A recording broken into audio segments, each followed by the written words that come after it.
નમસ્કાર વિદ્યાર્થી મિત્રો, આજના લેક્ચરની અંદર આપણે આદેશની રીતથી કોઈ પણ દ્વિચલ સુરેખ સમીકરણ યુગ્મના ઉકેલ મેળવતા શીખીશું. તો સૌપ્રથમ આ લેક્ચરની અંદર આપણે ઉદાહરણ ક્રમાંક 5 ગણીએ અને ત્યારબાદ આપણે આની પછીના ઉદાહરણો પણ ગણીશું અને તેના પરથી આપણે આદેશની રીત કઈ રીતે વાપરવી તે શીખીએ. તો સૌપ્રથમ આપણે ઉદાહરણ ક્રમાંક 5 જોઈએ.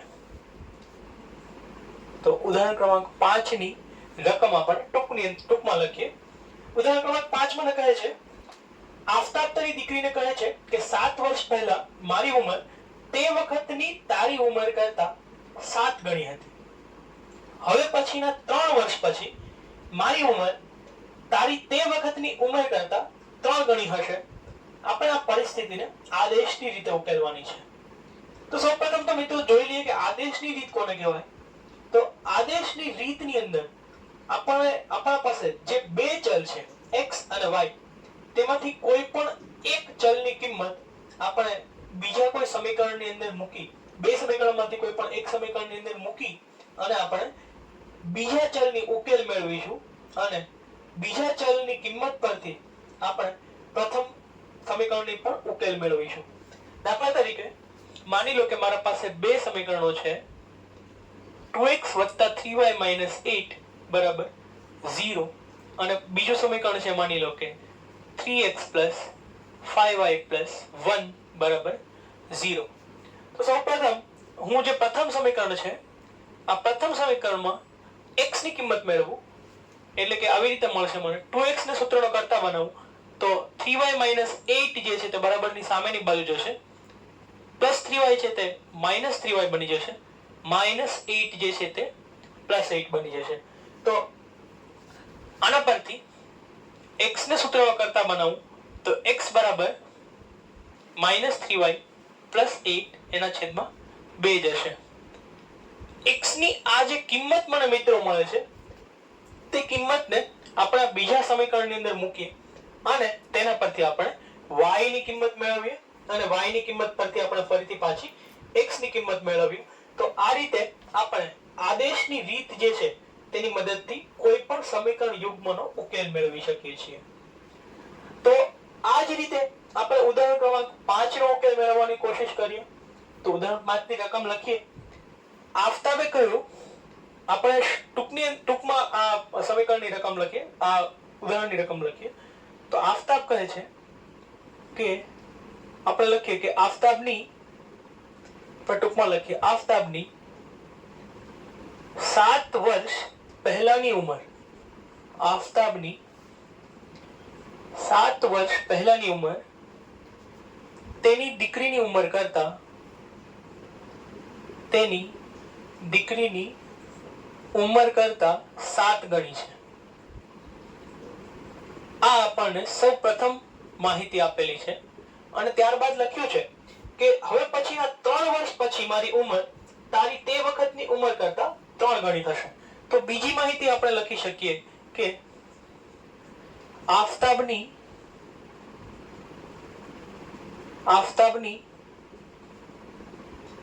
3 વર્ષ પછીની ઉંમર, 3 વર્ષ પછીની ઉંમર તેની દીકરીની ઉંમર કરતા, તેની દીકરીની ઉંમર કરતા 3 ગણી થશે. તો આપણને આ બે માહિતીઓ આપેલી છે. હવે જ્યારે આ પ્રકારની માહિતીઓ આપણને આપેલી હોય મિત્રો, તો આપણે સૌપ્રથમ જે છે તે આ બંને માહિતીઓ પરથી આપણે કૂટ પ્રશ્ન મેળવીશું અને આ બંને માહિતીઓ પરથી આપણે સમીકરણો મેળવીશું અને એ સમીકરણોનો આપણે ઉકેલ મેળવવાની કોશિશ કરીશું. તો સૌપ્રથમ આપણે આ બંને જે માહિતી આપેલી છે તેને સમીકરણની અંદર ફેરવવાની કોશિશ કરીએ. તો સૌપ્રથમ આપણે લઈએ, આપણે ધારી લઈએ કે, ધારો કે નંબર 1, આફતાબની હાલની જે ઉંમર છે તે ધારી લો કે x વર્ષ છે અને તેની દીકરીની જે હાલની ઉંમર છે, આપણે લખીએ કે તેની દીકરીની જે હાલની ઉંમર છે તે ધારી લો કે y વર્ષ છે. તો આ મને સૌ પ્રથમ વસ્તુ મળી. ત્યારબાદ આપણે જોઈએ, હવે મને સૌ પ્રથમ આપેલું છે કે આફતાબની 7 વર્ષ પહેલાની ઉંમર. જો હાલની ઉંમર તેની x વર્ષ હોય મિત્રો, તો 7 વર્ષ પહેલાની ઉંમર એટલે કે હાલની ઉંમરમાંથી જો હું 7 બાદ કરું તો મને એની 7 વર્ષ પહેલાની ઉંમર મળે. તો આપણે લખીએ કે આપણને આપેલું છે આફતાબની 7 વર્ષ પહેલાની ઉંમર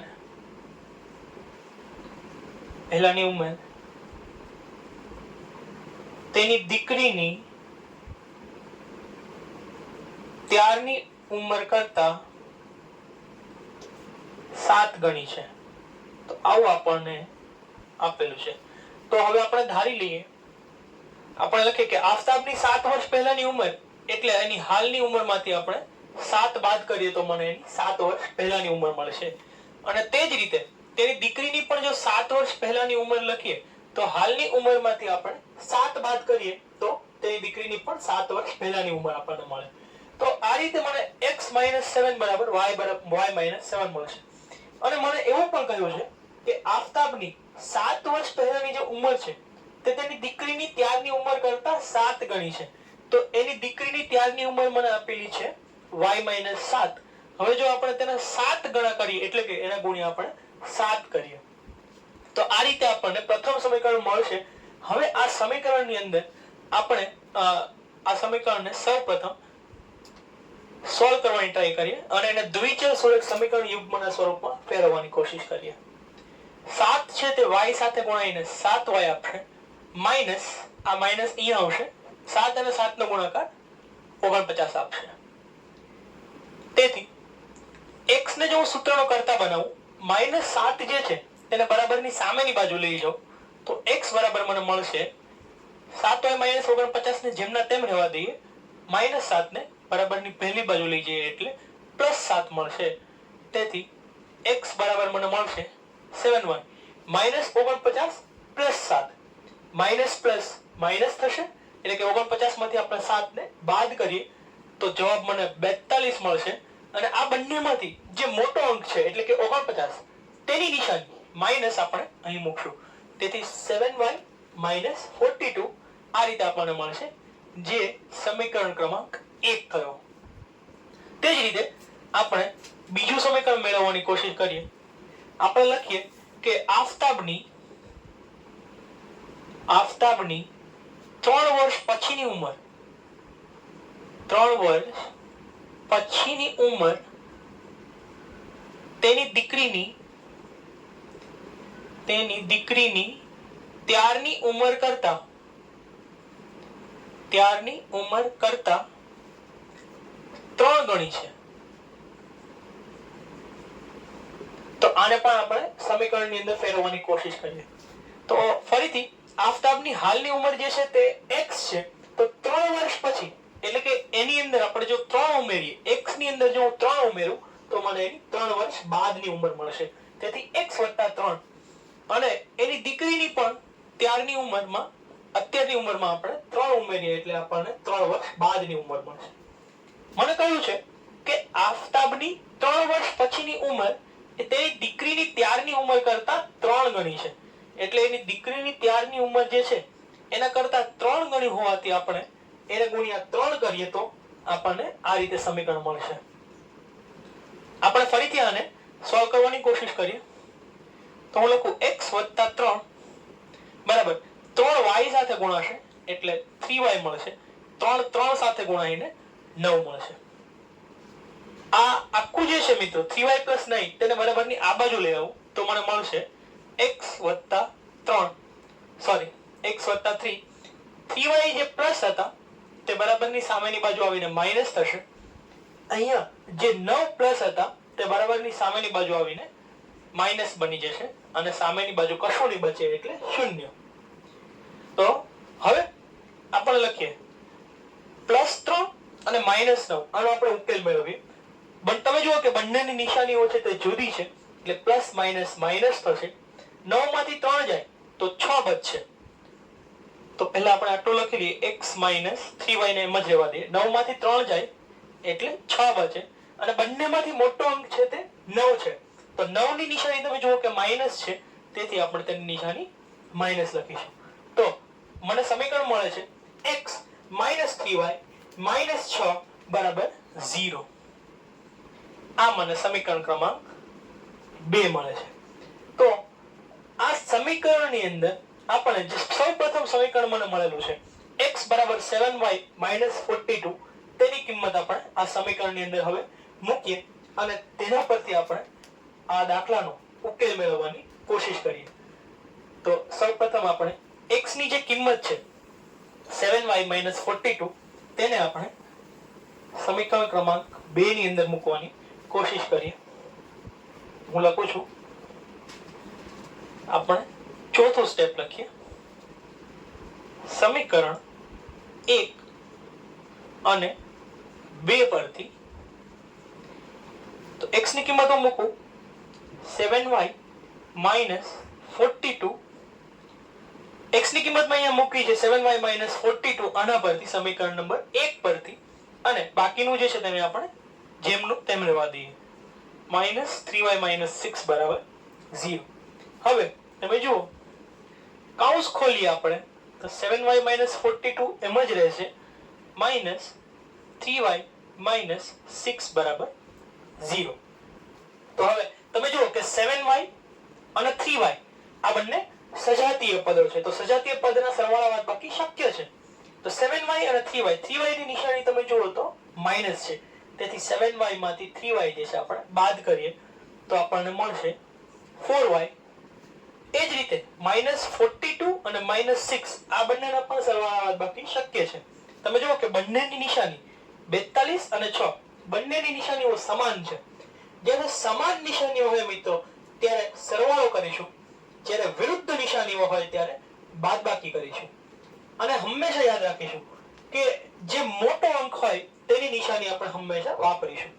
તો બંને નિશાનીઓ સમાન છે, સમાન નિશાનીઓ હોય તો સરવાળો કરવાનો છે. તો 42 અને 6 નો સરવાળો થશે 48. અને કેમ કે બંનેમાંથી મોટો અંક 42 છે અને 42 ની નિશાની માઈનસ છે, તેથી 48 ની નિશાની પણ આપણે માઈનસ મૂકીશું. તેથી 4y - 48 બરાબર મને 0 મળશે.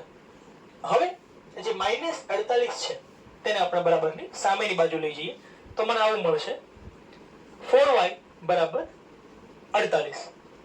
y ને હું સૂત્રમાં કરતા બનાવું છું, તેથી y બરાબર 48 ના છેદમાં 4.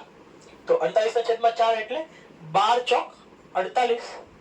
એટલે y ની કિંમત મને તેથી મળશે, આપણે લખીએ કે તેથી y ની કિંમત આપણને મળશે 12. એટલે કે જે દીકરીની ઉંમર છે તે y બરાબર 12 વર્ષ છે. આ મને સૌ પ્રથમ સમીકરણનો ઉકેલ મળ્યો. એટલે કે y ની કિંમત મને હવે મળી ગઈ. હવે આ y ની જે કિંમત મને મળી મિત્રો, તેને હું સમીકરણ ક્રમાંક 1 ની અંદર મૂકીશ, તેથી મને x ની કિંમત પણ મળશે. તો હવે હું લખું, આપણે પાંચમું સ્ટેપ લખીએ કે y ની કિંમત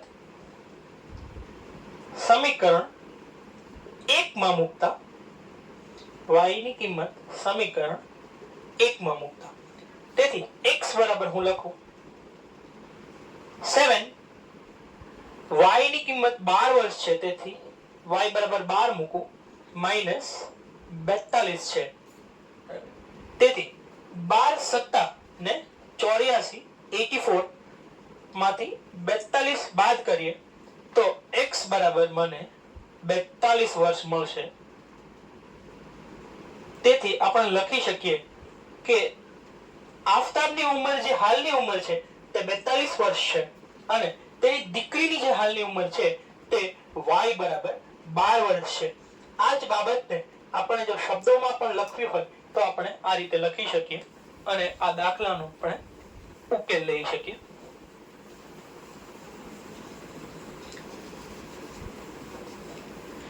તો હવે હું લખું કે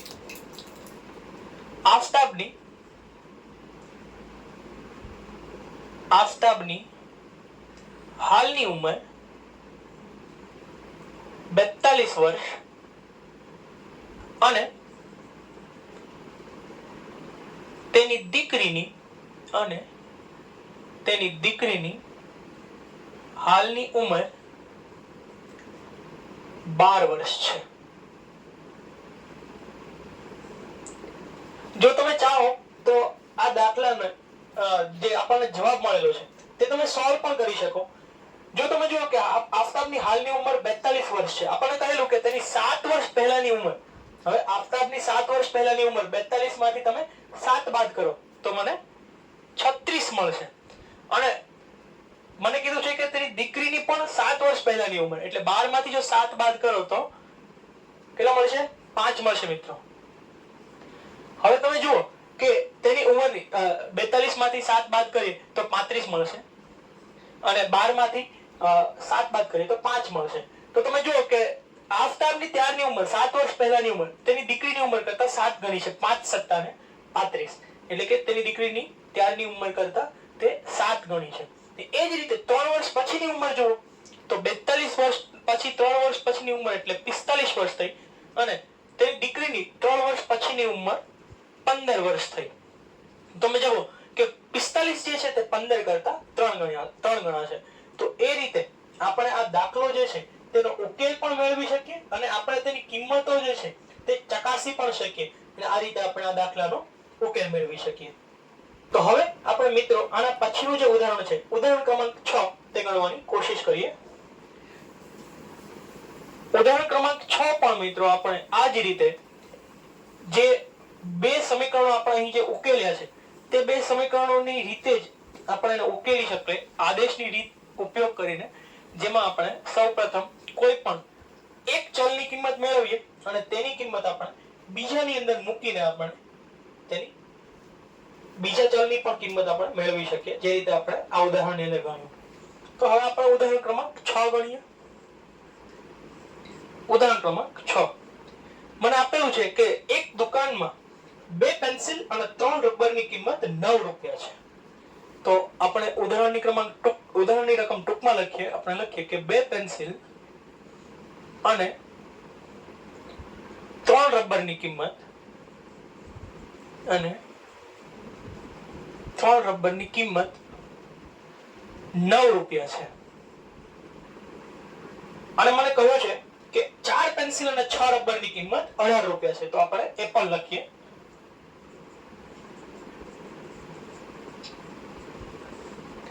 ચાર પેન્સિલ અને 6 રબરની કિંમત 18 રૂપિયા છે. તો આપણે કહ્યું છે કે એક પેન્સિલ અને એક રબરની કિંમત આપણે આદેશની રીતથી શોધવાની કોશિશ કરવાની છે. તો આપણે આનો ઉકેલ મેળવવાની કોશિશ કરીએ. સૌપ્રથમ આપણે ધારી લઈએ કે ધારો કે એ પેન્સિલની કિંમત જે છે,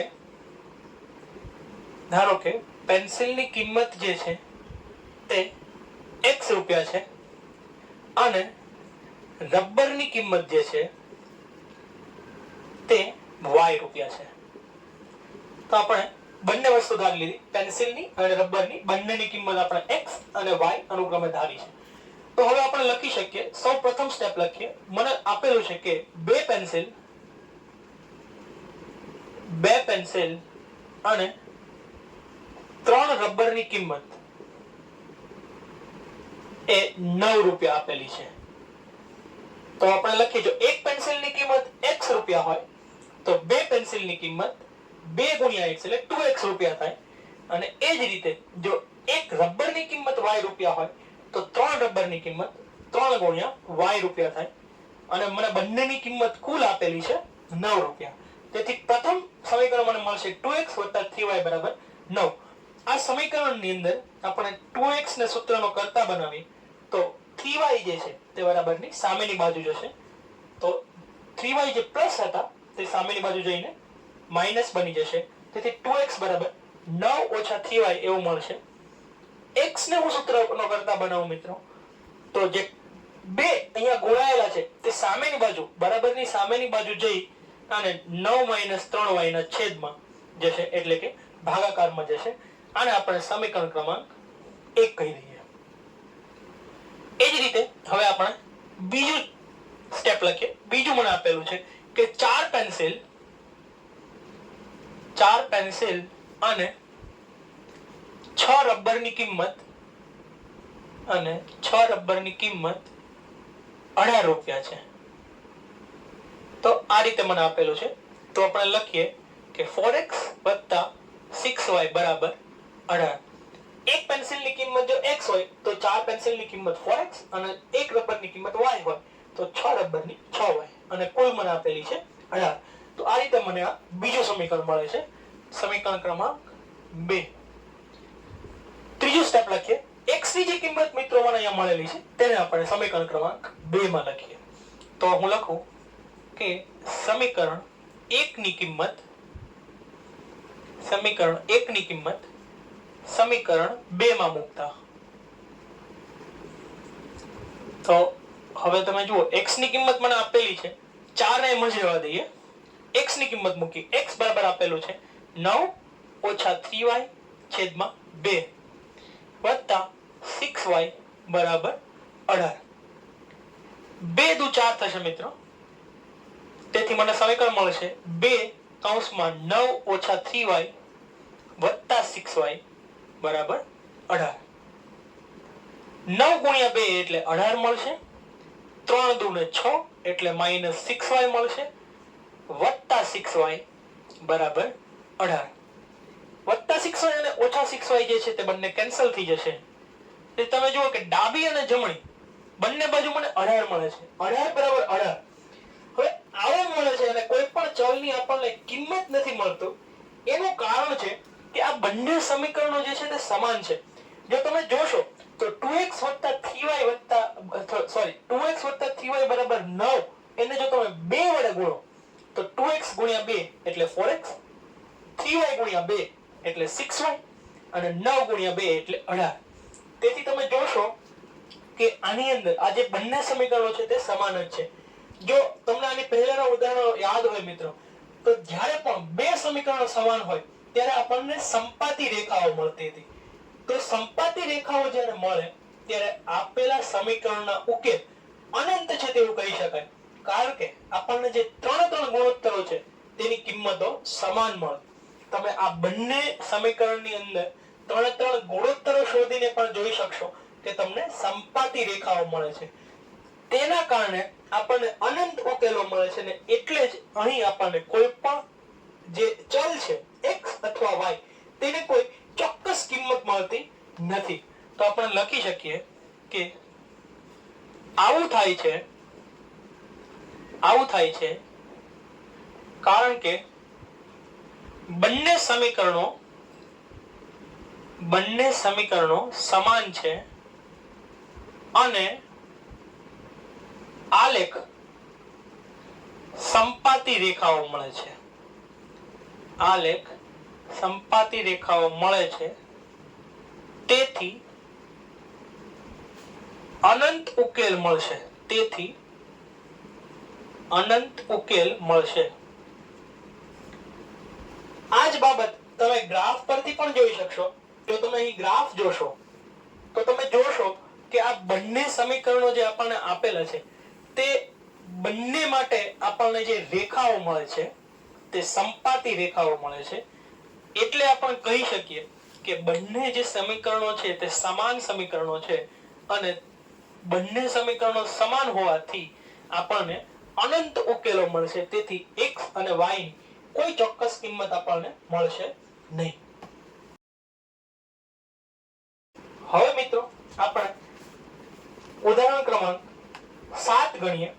તો ઉદાહરણ ક્રમાંક 7 ની આપણે રકમ લખીએ. ઉદાહરણ 7 માં આ રીતે આપેલું છે. આપણે લખીએ કે ઉદાહરણ 7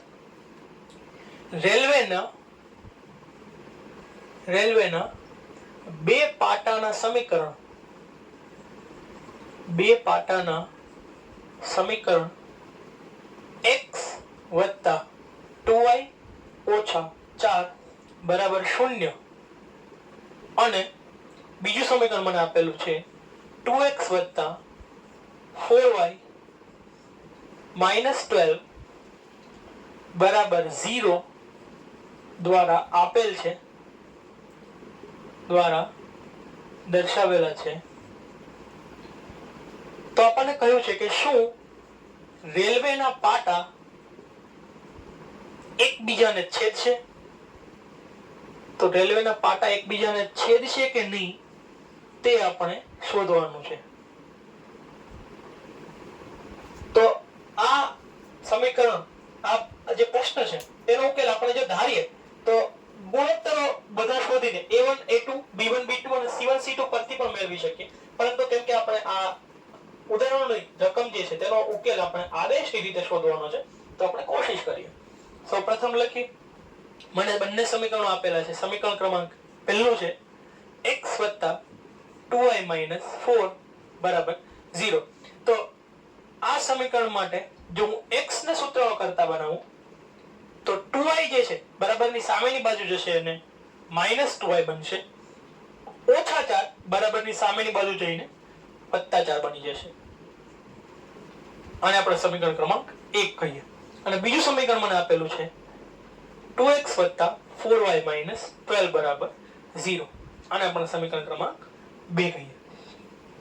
તો સૌપ્રથમ આપણે લખીએ કે સમીકરણ 1 ની કિંમત આપણે સમીકરણ ક્રમાંક 2 ની અંદર મૂકીએ. તો સમીકરણ 1 ની કિંમત સમીકરણ 2 માં મૂકતા તો આપણે લખીએ 2 x ની કિંમત મને આપેલી છે -2y 4. આગળ લખીએ +4y -12 બરાબર 0. માત્ર આપણા સમીકરણની અંદર x ની કિંમત મૂકી મિત્રો, બાકીનું જે સમીકરણ છે તેને જેમનું તેમ રહેવા દઈએ છીએ. તો હવે તમે જુઓ કે 2 જે છે તે -2y સાથે ગુણાઈને -4y આપશે. 2 ગુણ્યા 4 એટલે 8 +4y -12 બરાબર 0. આ રીતે આપણને મળશે. +4y -4y કેન્સલ થઈ જશે અને 8 માંથી 12 જાય તો -4 વધશે. તો -4 બરાબર 0. આ પ્રકારનું સમીકરણ આપણને મળે છે. પરંતુ તમે જુઓ કે -4 બરાબર 0 આવું થવું શક્ય નથી. તેથી આપણે કહી શકીએ કે આ બંને સમીકરણો જે છે તેને એક પણ સામાન્ય ઉકેલ નથી. એટલે કે આ બંને સમીકરણો જો આપણે ગ્રાફ દોરીએ તો આ ગ્રાફ જે છે તે આપણને સમાંતર રેખાઓ મળશે અને આ રેલવેના પાટા જે છે તે એકબીજાને છેદશે નહીં. તો આપણે લખીએ કે જે શક્ય નથી તેથી રેલવેના પાટા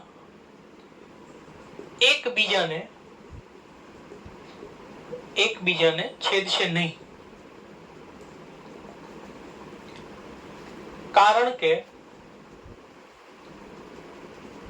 આપેલ સમીકરણોને અથવા તો આપણે લખીએ કે આપેલ સમીકરણ યુગ્મને એક પણ સામાન્ય ઉકેલ નથી. અને આવું હોવાથી જે આપણને આલેખ મળશે તે સમાંતર રેખાઓ મળશે. તો હવે તમે આલેખ જુઓ તો તમે જોશો કે આ આલેખની અંદર આપણે આ બંને સમીકરણો જો લખીએ તો આ બંને સમીકરણોના આપણને જે ગ્રાફ મળે છે, આલેખ મળે છે તે બંને સમાંતર રેખાઓ મળે છે. તો તેના પરથી આપણે કહી શકીએ કે રેલવેના જે પાટા છે તે એકબીજાને છેદશે નહીં. હવે પછીના લેક્ચરની અંદર મિત્રો આપણે આના પછીનો જે સ્વાધ્યાય છે, સ્વાધ્યાય ક્રમાંક 3.2 તેના દાખલાઓ આપણે કરવાની કોશિશ કરીશું. આજના લેક્ચર માટે આટલું જ. ધન્યવાદ.